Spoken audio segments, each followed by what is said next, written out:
Thank you very much, Madam Chair. I appreciate this very important hearing. One of my concerns is the dependence that we have on the H-1B visa program or the student visa program. You know, oftentimes we see our universities and businesses invest in people that we bring in from overseas, and we teach them cyber, and they take up the opportunities that we have in this country, and they learn all sorts of great things, and then they take their talents and they go back home to their home countries. And so I see that as not being a great return on investment, and we're losing out on the opportunity to develop Americans who can fill those jobs. So I guess my question, and I'd like to start with Dr. Colson. So how can we best encourage the homegrown talent so we don't have to depend on the H-1B talent that at some point is going to go back to their home country, and we're going to lose that opportunity and what has been invested in those people. Now, I understand that those people might actually, bring something to us as well, but still, they're not American citizens. They're not going to stay here. They're going to go home and take that talent and everything they learned with them. So how do we do that? How do we best encourage homegrown talent? So 2/3 of PhDs in this country are non-domestic, and that is a crisis in itself. And there's a number of programs that I could inform you of after, but in the interest of time. The research program that we just started is really looking at, all right, how do we home grow talent?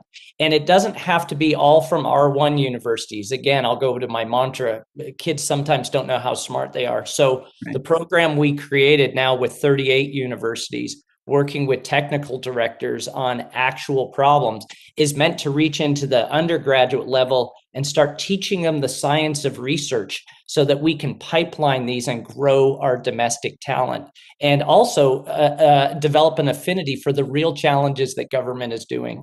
In the Centers of Academic Excellence community, I think that's a great example of something we're doing to tackle that one issue, which is very significant for the future of technical leadership in the United States. Well, thank you. I appreciate that. As part of the Department of Homeland Security subcommittee, one of the greatest threats we have is ransomware from the outside. And so I think one of the greatest defenses we have is homegrown talent that can defend against that. So but does any other of the witnesses, would you like to add anything, Mr. Knowlton or Mr. Lay or Mr. Steyer, to that? I would also bring back attention to what Tony brought up earlier about apprenticeship programs. Right. It's a way to start the folks out in a company and let them learn, and their actual reason, they understand why they're learning, because they're working for that business. Apprenticeship programs are huge and a key, and we really need to focus on that. Right now, there really is not, in the Department of Labor and Department of Commerce, there's really not a defined apprenticeship for cyber-related skills. There's a reason plumbers and electricians have apprenticeship programs, because you can't get all the hands-on training just sitting in a classroom. Apprenticeships bring that, and they're huge. Congressman, if I may add, that's an excellent insight. Go ahead, please. Congressman, if I may add one statement here.